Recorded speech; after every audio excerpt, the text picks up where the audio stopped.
It's been years using ready-made gaming keyboards, and finally I'm getting my first customizable keyboard.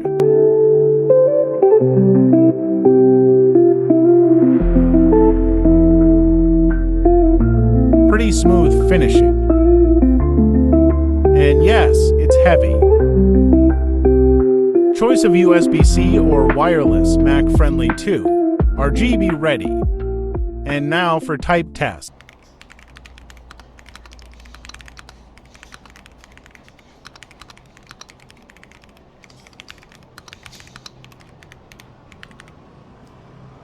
Any mod suggestions, let me know.